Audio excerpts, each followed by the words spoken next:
The Tamron 28-75, your standard 2.8 zoom lens. Everyone wants one, and pretty much every working photographer probably needs one. So, how good is it?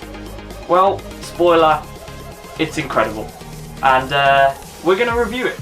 So, without further ado, let's get into it and let's talk about it. If you guys like this video and you like this review, feel free to check out my other videos. I do a bunch of other stuff. I do a bunch of vlogs, anything photography created. So if you're interested in it and you want to learn, try and maybe learn a few things from my videos, or you just enjoy them, feel free to check them out. Be sure to hit the like button as well. And on to more stuff in the video. Yay. So yeah, the Tamron 28-75. It's a 28-75 as I've said, and it's a constant 2.8 aperture. It's a really nice zoom range. It's classed as like a part of the Holy Trinity, kind of. Usually it goes down to 24, but Tamron say that the reason why they didn't do that was to keep the size and weight of the lens.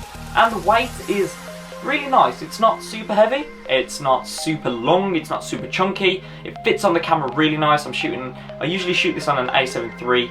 It's wide enough to the point where I don't feel like I'm missing 24, but I would like 24. It's made out of high quality plastics. It feels really nice in the hand. It doesn't feel like it's going to get super scuffed and marked easy, which is, some lenses just feel that way, like they're going to attract fingerprints or they're going to get scratched, marked. It has a really nice focus ring, like super buttery smooth, that I really like, and it also has a very nice, big, easy to use zoom ring. One thing I don't like though is that the zoom ring is at the front of the lens. I don't know why they do it. It's frustrating, I hate it, but at the end of the day, just like other things, you can get used to it, and for the price, which I think this retails around £700, there's not much you can really complain about there for the price. It feels really nice in the hands, it feels hefty, it feels like it could take a beating. It's a 28-75 and it's a 2.8. For the price, compared to the G Master, which is what, like a £1,600–1,700 lens, really, like, are you gonna complain that much with something like this? Like, I'm gonna be picky with it because, you know, it's a lens at the end of the day. I can review it the way I think it needs to be reviewed, but overall, it's a very good quality feeling lens in the hands, and I think 67mm filter thread, so filters aren't really that expensive for this. So let's talk about a few other things and go into a few more bits of detail about this little guy here. Another note is that one benefit of this lens also is that it has a weather sealing gasket. I'd say it's called a weather sealing gasket, but I'd say it's more weather resistant. I don't think I would trust this in like the pouring rain. I'd say I'd trust this in a light drizzle, but if you drop this lens in water, it probably wouldn't end too well. So just try not to drop your lenses in water and stuff like that, and you should be okay. I mean, but yeah, this solid feeling lens. We're gonna get onto the more of photo quality, video quality, and all that stuff, and we're gonna see how it looks. Now, I use this lens for a variety of things. For a while it was the only lens I owned for my Sony system, and I shot a few different events, a few portrait sessions, and in my opinion, if you're going to have one lens for your system, I would highly invest in something like this. A 2.8 constant aperture middle zoom range is one of the most important and just helpful lenses you can have. Zoom into 25, you have a portrait lens. Zoom out to 28, you have a wide landscape style lens. In about in the middle, you can shoot street photography. 2.8 means you can get really nice low light photos. And one thing I will say about this, super fast focusing. It really gets the eye instantly.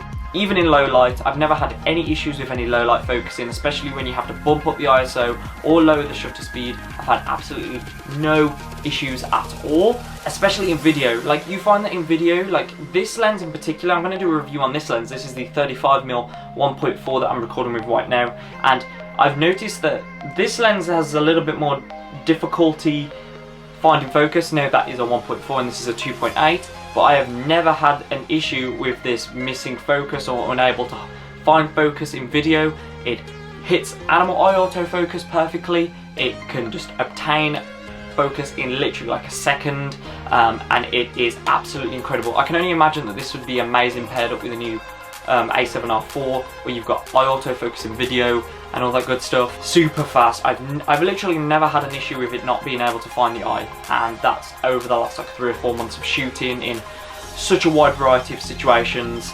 portraits, animals, events, low light, highlight, and stuff like that. And especially at wide angle, it still obtains the eye. So it's so impressive. If you're going to have one lens for your system and you're just starting out, I highly would recommend potentially buying this one. Now, as you can probably tell from everything that I'm talking about, I genuinely really like this lens. I think if you're interested in moving over to the Sony system, this is definitely a contender, unless you can like afford the G Master straight away, of a lens that you should pretty much get the first lens you should get. Now, a lot of people like to shoot primes, and I get that. Like, if you're going to be shooting for a specific purpose and you know that you probably won't need the flexibility of a zoom, then you could probably save some money, get a prime. For example, like this 35mm prime, since I've got it, it hasn't come off my camera, but as soon as I do a paid job, it's going to be back to the Tamron, and then we'll put the the prime lenses on as we see what we shoot. And obviously you are going to have sacrifices when it comes to a lens this cheap. Like, it's natural. And Tamron have also released their other stuff, like the 17 to 28 2.8, which fits really nicely onto the lower end of this. And they're apparently just about to release I think it's a 70 to 180 2.8 zoom.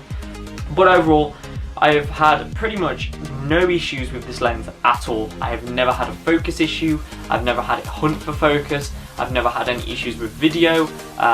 It's just great for low light, great for street photography, great for just putting on the camera and going and just, it's great. So what I'm going to do is I'm going to show you some of the photos I've taken with this over the last few months. I'm going to put them on the screen in a split second, and you're going to see how you like them. So I'm mainly and primarily shoot portraits, events, as I've said earlier, and I shoot like sometimes some action sports. So yes, without further ado, I'm just going to put some music over some photos and then we'll be back in a split second.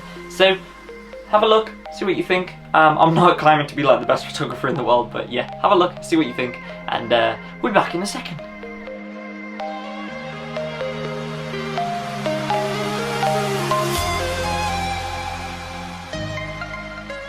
So let me know in the comments if you've moved over to Sony or if you have this lens. Like, if you have this lens, what do you think? I have heard little to no bad things about this lens, and for the price, it is absolutely incredible. A few more things planned coming out soon, and I'm actually making videos more often, which is very rare for this channel, but I'm getting back into it. I really want to try and make content. If you're not following all my social medias, the link will be in the description below, so feel free to go support me on those. Is there anything else I need to say? Like, hit subscribe. We're not really focusing on subscribers. I'm kind of more focusing on the content and stuff like that, but obviously if you enjoy it, feel free to support me. And yeah, without further ado, thank you for watching, and I'll see you guys in the next video, which I don't know when that will be. I'm going to probably record it over the next day or two, but I'm kind of limited with what the weather is like at the moment. So, without further ado, thank you for watching, and I'll see you next time.